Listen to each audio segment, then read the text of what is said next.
Hello बच्चों, कैसे हैं आप लोग। उम्मीद करते होंगे आप अपनी तैयारी पूरी तरीके से कर रहे होंगे। एक बार फिर चंपारण पाठशाला में आपका स्वागत है। आज हम फिजिक्स के चैप्टर 1 जिसका नाम होगा प्रकाश का परावर्तन तथा अपवर्तन, उसको एक शॉर्ट तरीके में और आपकी रिवीजन के लिए जो है ना, इस चैप्टर को रिवीजन के तौर पे हम पढ़ेंगे, जिसमें हम विभिन्न प्रकार के टॉपिक, जैसे यहाँ पे फर्स्ट टॉपिक प्रकाश, प्रकाश के गुण तथा महत्व। दूसरा, विभिन्न प्रकार के वस्तुएं, जैसे दीप्त वस्तुएं, अदीप्त वस्तुएं, पारदर्शी, अपारदर्शी, पारभासी वस्तुएं, इसके बारे में पढ़ेंगे। तीसरा टॉपिक होगा प्रकाश का परावर्तन और परावर्तन के नियम। चौथा, उसी तरीके से दर्पण तथा उसके प्रकार। पांचवा, विभिन्न दर्पणों में बनने वाले प्रतिबिंब, कौन सा प्रतिबिंब आभासी बनेगा, वास्तविक होगा, उल्टा होगा, ये सारी चीजें।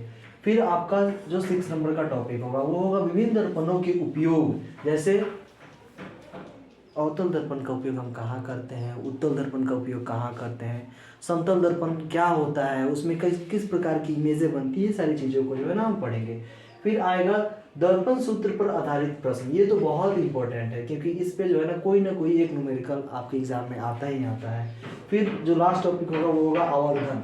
आवर्धन किसका +1 होगा, किसका 1 से कम होगा, किसका 1 से ज़्यादा होगा, ये सारी चीज़ें जो है ना वो हम पढ़ेंगे। फिर अब हम चलते हैं अपना पहला टॉपिक, जिसका नाम है प्रकाश, प्रकाश के गुण तथा महत्व। ठीक, अब आइए हम अपना पहला टॉपिक है प्रकाश, प्रकाश के गुण तथा महत्व, इसके बारे में पढ़ेंगे। जैसे बच्चों हम लोग के दिमाग में आता होगा कि ये प्रकाश, लाइट क्या होता है।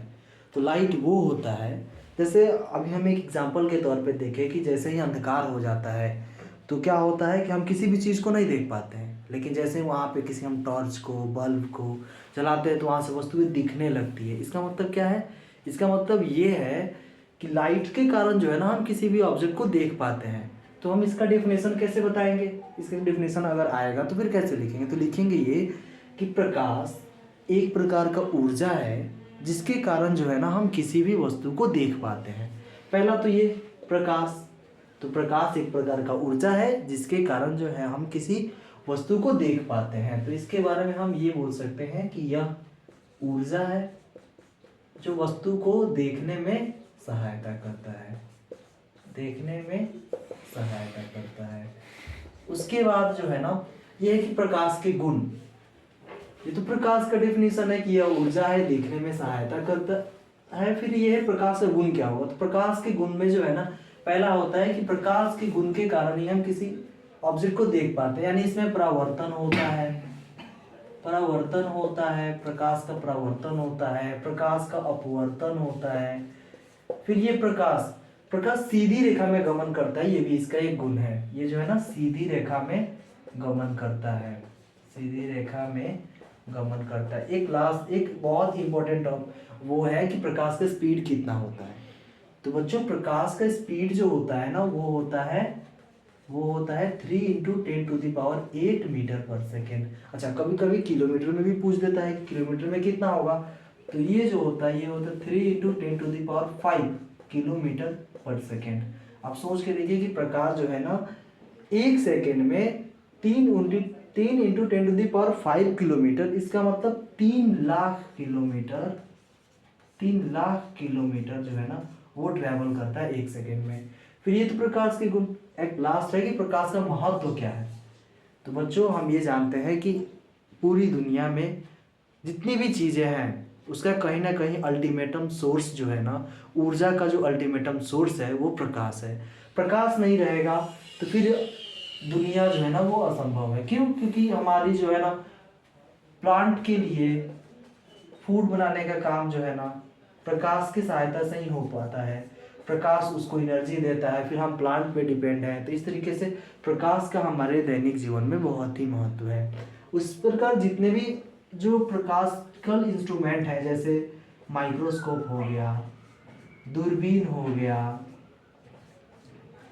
गई, ये सारी चीज़ें जो है ना प्रकाश की उपस्थिति में ही इन सब चीज़ों का हम उपयोग कर पाते हैं।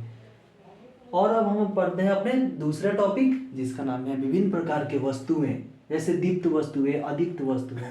तो इसके बारे में हम क्या पढ़ेंगे। दीप्त वस्तुएं वैसी वस्तुएं होती हैं दीप्त वस्तुएं यानी लुमिनियस ऑब्जेक्ट, ऐसे ऑब्जेक्ट होती हैं जिससे जो है ना प्रकाश निकलता है, यानी यह प्रकाश का एक सोर्स होता है, जिसमें स्वयं का प्रकाश होता है, वो होती है दीप्त वस्तुएं। जैसे बल्ब हो गया, वो दीप्त वस्तुएं हैं। जैसे मान लीजिए कि मोमबत्ती हो गया, वो दीप्त वस्तुएं हैं।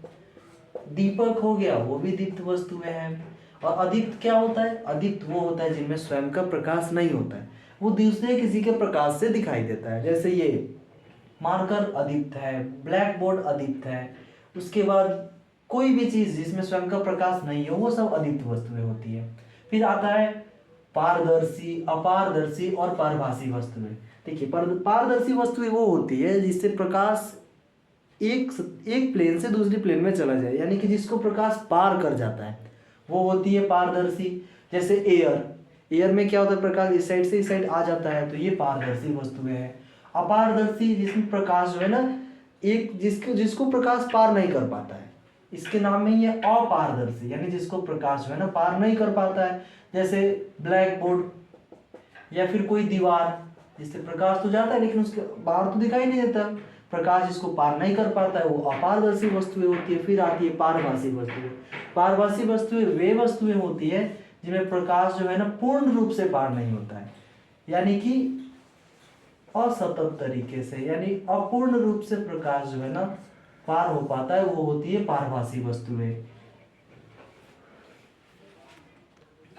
आइए अब हम तीसरा टॉपिक, जिसका नाम है प्रकाश का परावर्तन और परावर्तन के नियम, इसके बारे में पढ़ेंगे। बच्चों, ये बहुत इंपॉर्टेंट है। किसी ना किसी साल जो है ना आप लोग के एग्जाम में ये टॉपिक पूछता ही पूछता है कि बताइए प्रकाश का परावर्तन क्या है, या पूछ देगा परावर्तन के कितने नियम होते हैं। तो पहले जो है ना हम प्रकाश का परावर्तन पढ़ते हैं। देखिए, हम लोग एक्सपेरिमेंट भी किए होंगे कि जब अपने घरों में आईने के सामने किसी टॉर्च को जलाते हैं ना, तो वहाँ से लाइट जो है ना रिफ्लेक्ट होकर वापस आ जाता है। इसका मतलब क्या है कि प्रकाश जो है ना, प्रकाश वो किसी चिकनी सतह से चिकनी सतह से टकराकर और वापस आ जाता है। इसी को क्या बोलते हैं?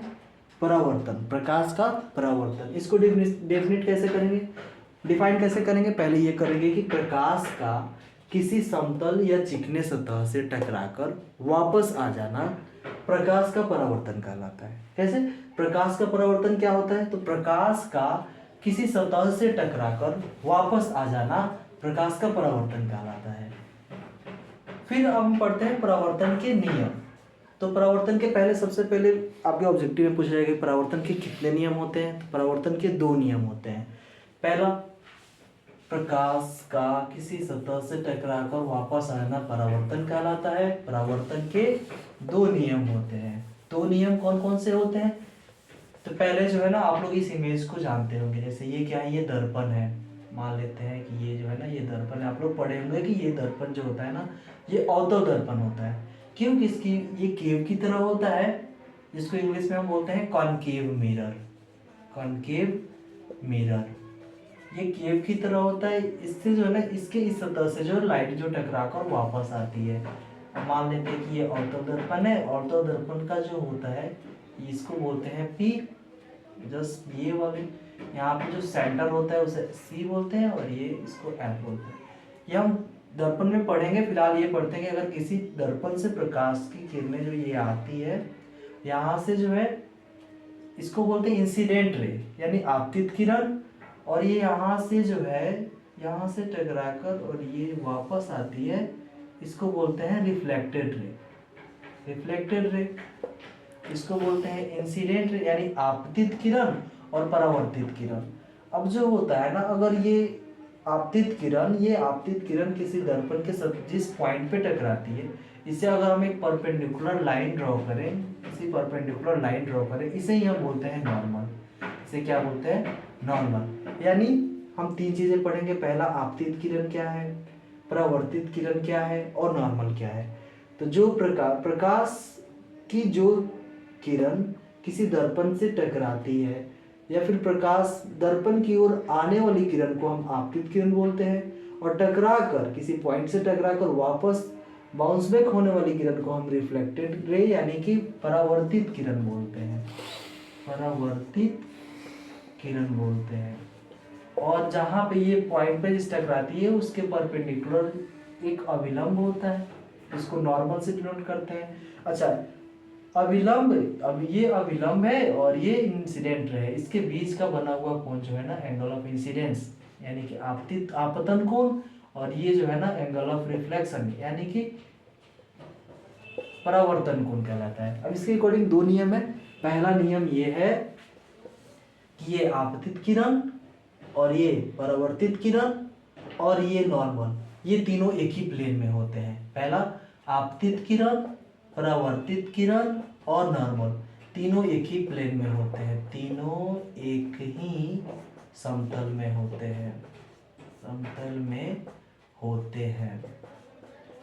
फिर दूसरा ये है कि जितना एंगल ऑफ इंसिडेंस होता है, angle I equals to angle R, यानी आपतन कोण और परावर्तन कोण बराबर होते हैं। बस आपके यही दो नियम होते हैं। जैसे आपके ऑब्जेक्टिव में पूछ देगा कि बताइए किसी दर्पण से जो है ना प्रकाश प्रवर्तित हो रहा है, उसमें आपतन कोण जो है ना 45 डिग्री है, आपतन कोण 45 डिग्री है, तो बताइए परावर्तन कोण कितना होगा? परावर्तन कोण भी उतना ही होता है, परावर्तन कोण कितना हो जाएगा? 45 डिग्री। बस सिंपल। आइए अब हम जो है ना अपना चौथा टॉपिक जिसका नाम होगा दर्पण तथा दर्पण के प्रकार, इसके बारे में पढ़ते हैं। देखिए पहला जो है ना दर्पण, दर्पण होता क्या है? तो आप लोग देखे होंगे या फिर जानते भी होंगे कि दर्पण क्या होता है। दर्पण वो होता है ना जिससे जो है ना जिसके एक सतह से प्रकाश का परावर्तन होता है और दूसरा सतह जो होता है ना कलर्ड किया हुआ रहता है। दूसरा सतह क्या होता है? कलर्ड होता है, यानी कि वो अपारदर्शी होता है। तो उसे ऐसा चिकना सतह जिसके एक ओर से प्रकाश का परावर्तन होता है और दूसरी ओर वो कलर्ड किया हुआ रहता है, उसे दर्पण बोलते हैं। अब आता है भाई दर्पण के प्रकार कितने होते हैं। तो दर्पण जो होते हैं ना एक्चुअली में दो तरीके के होते हैं, एक समतल दर्पण और इस दोनों को बोलते हैं हम गोलीय दर्पण। एक समतल दर्पण और एक गोलीय दर्पण। गोलीय दर्पण भी दो तरीके के होते हैं, एक अवतल दर्पण और एक उत्तल दर्पण। पहले समतल दर्पण क्या होता है? समतल दर्पण हम किसे कहते हैं? तो पहला यह आएगा कि जिसमें जो सतह है, जो परावर्तक सतह है वो प्लेन हो यानी समतल हो। परावर्तक सतह क्या होना चाहिए? प्लेन होना चाहिए, उसे हम बोलते हैं समतल दर्पण। अच्छा, ये परावर्तक सतह इधर वाला है, इसको हम क्या बोलेंगे? समतल दर्पण की परावर्तक सतह क्या है? प्लेन है। इस दर्पण का हम नाम लिख देते हैं, ये इस पॉइंट को M और इस पॉइंट को M डैश। तो समतल दर्पण में हम ये याद रखते हैं कि समतल दर्पण पहले होता कहाँ है ये तो पता चलना चाहिए। समतल दर्पण जो होता है ना हमारे घरों में जो आईना लगा रहता है वो समतल दर्पण का होता है। बाथरूम में जो आईना लगा रहता है वो भी समतल दर्पण का होता है। इसकी विशेषता क्या होती है कि ये हमेशा जो है ना समान आकार के ऑब्जेक्ट को बनाता है। जितना बड़ा ये पेंसिल है उतना ही बड़ा उधर इमेज बनेगा समतल दर्पण में। तो ये होता है। फिर ये इसमें हमेशा ऑब्जेक्ट जो है ना आभासी बनता है और सीधा बनता है। ऑब्जेक्ट जो है आभासी होता है। ऑब्जेक्ट की प्रकृति क्या होती है? आभासी और सीधा, और वो समान आकार का होता है। ये होता है समतल दर्पण। अब आता है अवतल दर्पण। अवतल दर्पण जो होता है ना गोलीय दर्पण का ही एक पार्ट होता है। अगर हम इसको ऐसे कर देंगे तो ये एक स्फीयर बन जाएगा। तो गोलीय दर्पण का एक पार्ट होता है जिसमें जो परावर्तक सतह जो होता है ना वो केव की तरह होता है। इस साइड होता है परावर्तक सतह क्या होता है? एक केव की तरह है, इसको हम बोलते हैं अवतल दर्पण। अच्छा, इसका इंग्लिश कभी कभी पूछा भी जाता है, तो ये होता है कनकेव मिरर। क्या? Concave mirror. और ये होता है कन्वेक्स मिरर। Convex mirror. तो आपसे पूछा कि बताइए अवतल दर्पण किसे बोलते हैं? तो बोलेंगे अवतल दर्पण गोलीय दर्पण का एक ऐसा भाग होता है जिसमें जो है परावर्तक सतह धंसा हुआ रहता है। उत्तल दर्पण क्या होता है? तो उत्तल दर्पण गोलीय दर्पण का एक ऐसा पार्ट है जिसमें परावर्तक सतह उभरा हुआ रहता है। इधर वाले को बोलते हैं परावर्तक सतह, और ये तो कलर्ड वाला पार्ट है। तो परावर्तक सतह जिसमें उभरा हुआ है वो उत्तल दर्पण, जिसमें धंसा हुआ है वो अवतल दर्पण। अवतल दर्पण का उपयोग कहाँ करते हैं हमेशा पूछा जाता है। अवतल दर्पण का उपयोग जो है ना हम सेविंग मिरर यानी हजामती दर्पण में करते हैं। जो हम सैलून में जाते हैं, पार्लर में जाते हैं, वहाँ पे जो मिरर होता है ना वो अवतल दर्पण होता है। फिर डेंटिस्ट मतलब कि दांत के डॉक्टर जो है ना वो अवतल दर्पण का उपयोग करते हैं। फिर सौर कुकर में भी अवतल दर्पण, टॉर्च और हेडलाइट में भी क्या होता है? अवतल दर्पण का उपयोग किया जाता है। अच्छा, इसकी विशेषता क्या होती है? इसकी विशेषता ये होती है कि ये ऑब्जेक्ट का जो है ना बड़ा इमेज भी बना देता है और छोटा इमेज भी बना देता है। ऑब्जेक्ट का क्या? बड़ा इमेज भी बना देता है और छोटा इमेज भी बना देता है। और इसकी विशेषता क्या है कि आभासी, ये सीधा ऑब्जेक्ट भी बना देता है, ऑब्जेक्ट का इमेज सीधा भी बना देता है और उल्टा भी बना देता है।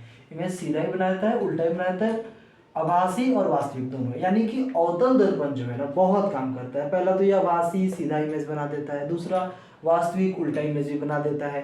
अच्छा, इसमें क्या था, समतल दर्पण केवल आभासी सीधा बना रहा था। उत्तल दर्पण क्या है, उत्तल दर्पण भी आभासी और सीधा बनाता है, लेकिन अवतल दर्पण जो है वो आभासी सीधा बना देता है, बड़ा भी बना देता है, और वास्तविक उल्टा भी बना देता है और छोटा भी बना देता है। इसलिए तो इसका बहुत सारा यूज है, सेविंग मिरर में, डेंटिस्ट में, सौर कुकर में, टॉर्च हेडलाइट में। उसके साथ साथ कहाँ, डेंटिस्ट लोग, डॉक्टर लोग जो होते हैं ना, छोटे ऑब्जेक्ट को बड़ा करने के लिए किसका उपयोग करते हैं, अवतल दर्पण का, क्योंकि बड़ा इमेज कौन बनाता है, अवतल दर्पण बनाता है। उसके बाद सेविंग मिरर में भी क्या, हमारा इमेज बड़ा दिखे, इसलिए क्या किया जाता है, हम अवतल दर्पण का उपयोग करते हैं। फिर आता है आपका उत्तल दर्पण। उत्तल दर्पण का उपयोग कहाँ करते हैं, तो उत्तल दर्पण का उपयोग जो है ना साइड मिरर में करते हैं। साइड मिरर में क्यों करते हैं, क्योंकि साइड मिरर में जो है ना ये ऑब्जेक्ट का जो है छोटा इमेज बनाता है। उत्तल दर्पण हम पढ़े कि उत्तल दर्पण हमेशा कैसा इमेज बनाता है, छोटा इमेज बनाता है। साइड मिरर में उत्तल दर्पण का उपयोग इसलिए करते हैं क्योंकि वो किसी भी वस्तु का इमेज छोटा बनाता है।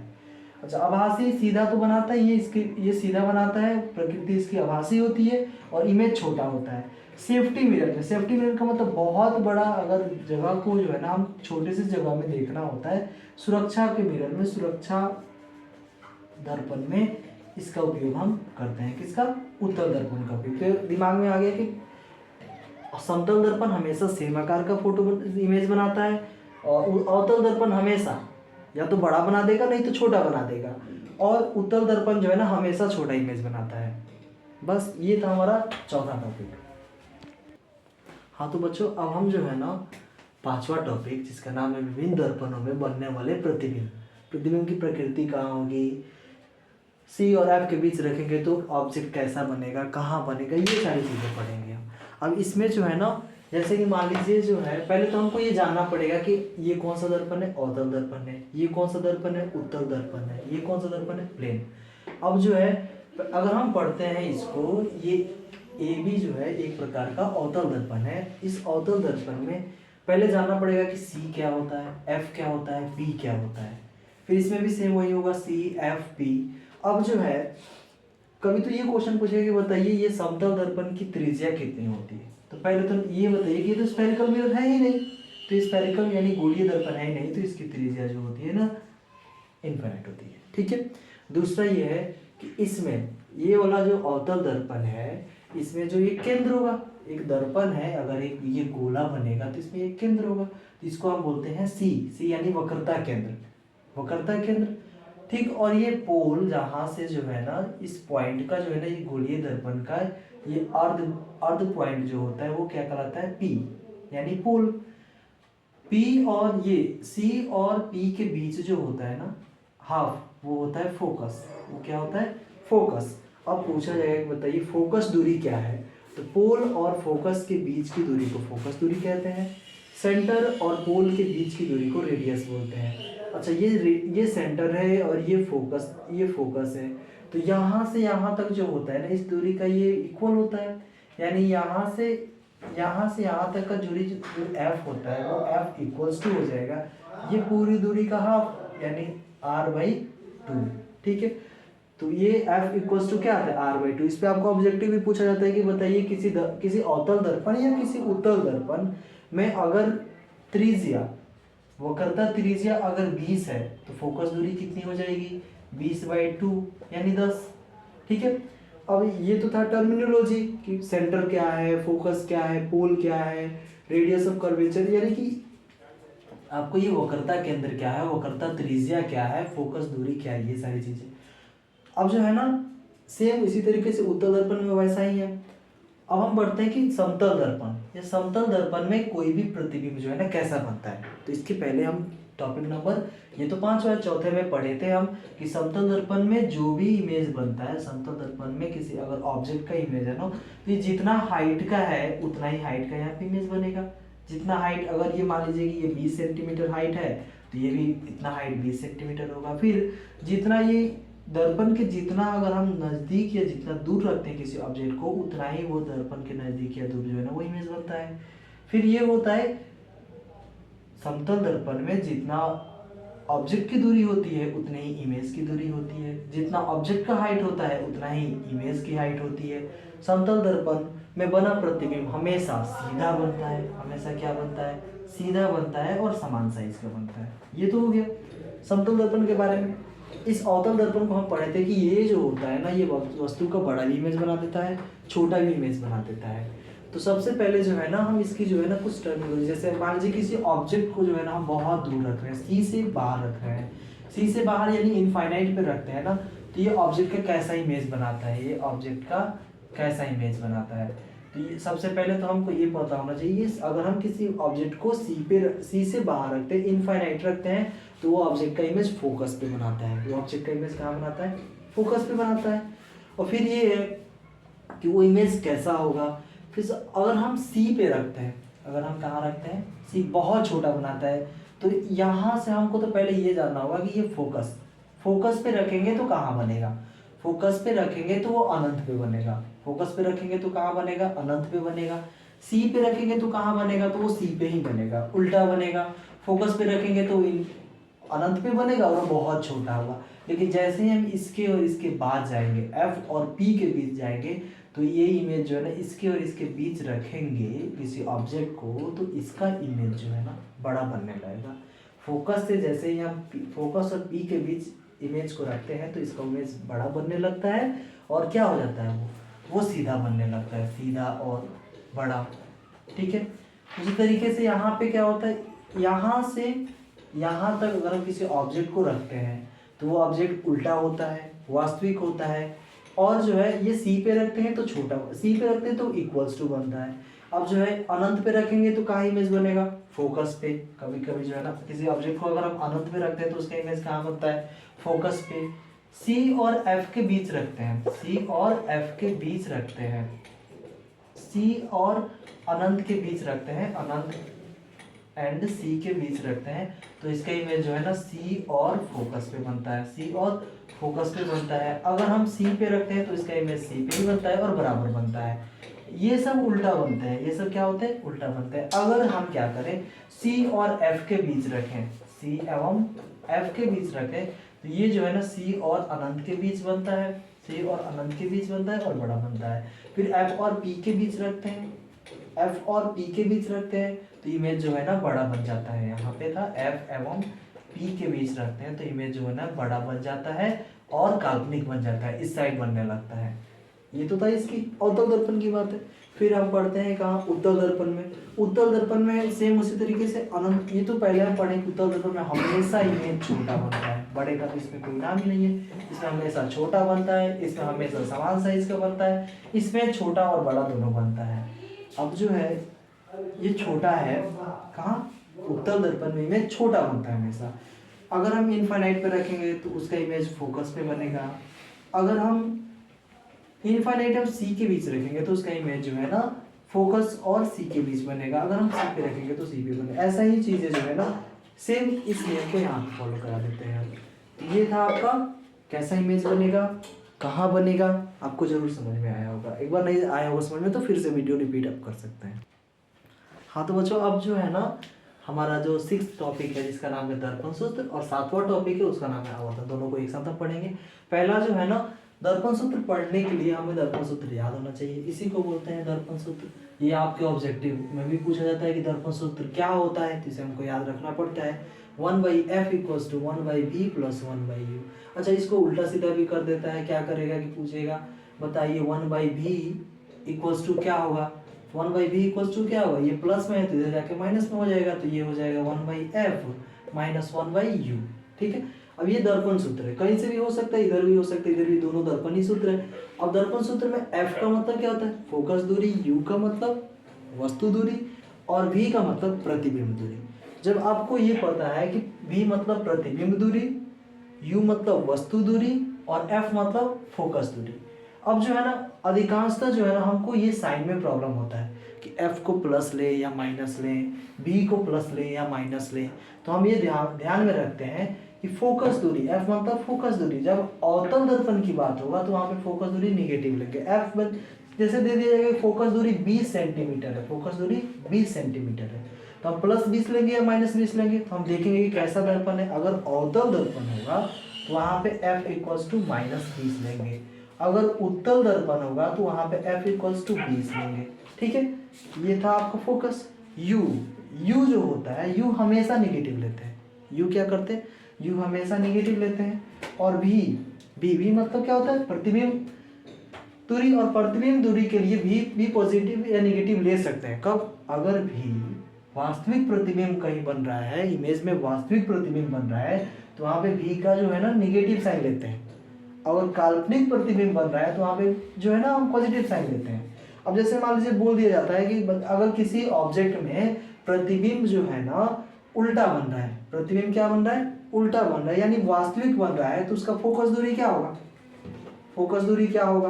तो हमको ये तो दिमाग में है कि वास्तविक प्रतिबिंब क्या हो रहा है, निगेटिव है, तो उसका फोकस, वास्तविक प्रतिबिंब निगेटिव है, तो वो दर्पण क्या हो सकता है, वो दर्पण अवतल हो सकता है। अवतल होगा तो उसकी फोकस दूरी निगेटिव लेना पड़ेगा, -20 हो जाएगा। काल्पनिक प्रतिबिंब के लिए हम v को जो वैल्यू पॉजिटिव लेते हैं और वास्तविक प्रतिबिंब के लिए v का वैल्यू निगेटिव लेते हैं। अब जो है ना, अब हम पढ़ते हैं आवर्धन के बारे में। आवर्धन का डेफिनेशन भी पूछा जाता है कि आवर्धन क्या है, उसको डिफाइन कीजिए। तो आपको बताना पड़ेगा कि आवर्धन जो होता है ना, वो होता है प्रतिबिंब की ऊंचाई डिवाइड बाई वस्तु की ऊंचाई। यानी अगर हम किसी दर्पण द्वारा बने गए प्रतिबिंब में प्रतिबिंब की ऊंचाई को अगर वस्तु की ऊंचाई से डिवाइड करते हैं तो वही क्या कहलाता है, आवर्धन कहलाता है। यानी कि m = h' divide by h। h' का मतलब प्रतिबिंब की ऊंचाई और h मतलब वस्तु की ऊंचाई। इसका एक दूसरा फॉर्मूला भी होता है, m = -v/u। -v का मतलब वस्तु दूरी, इमेज दूरी, और u मतलब वस्तु दूरी। अच्छा, अब कब दिया जाए कि m = 1 है, इसका मतलब क्या है, m = 1 है, इसका मतलब यह है कि h' डिवाइड बाई h = 1। यानी कि जितना प्रतिबिंब दूरी होगा उतना ही वस्तु दूरी होगा, जितना प्रतिबिंब दूरी होगा उतना ही जितना प्रतिबिंब ऊंचाई होगा उतना ही वस्तु की ऊंचाई होगी। यानी जितना बड़ा प्रतिबिंब बनेगा उतना ही बड़ा वो वस्तु होगा। फिर यह है कि m = 1। m = 1 का मतलब यह है कि जो प्रतिबिंब की ऊंचाई डिवाइड बाई वस्तु की ऊंचाई 1 से ज्यादा होगा। ये सिंबल 1 से ज्यादा का है। अब जो है ना ये, और प्रतिबिंब की ऊंचाई ज्यादा हो जाएगी वस्तु की ऊंचाई से। m अगर 1 से ज्यादा है तो उसमें क्या होगा, प्रतिबिंब की ऊंचाई वस्तु की ऊंचाई से ज्यादा हो जाएगी। जैसे अगर मान लीजिए यहाँ पे लिख दे m = 3/2, ये तो 1 से ज्यादा है, 1.5 है। इसका मतलब जो है ना इमेज जो है वो बड़ा बन रहा है। इमेज क्या बन रहा है, बड़ा बन रहा है। यानी कि 1 से ज्यादा है तो ये प्रतिबिंब बड़ा बनेगा और वस्तु छोटा होगा।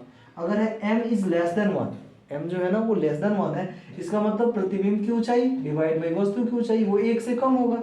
यानी प्रतिबिंब की ऊंचाई जो होगी ना वो वस्तु की ऊंचाई से कम होगी।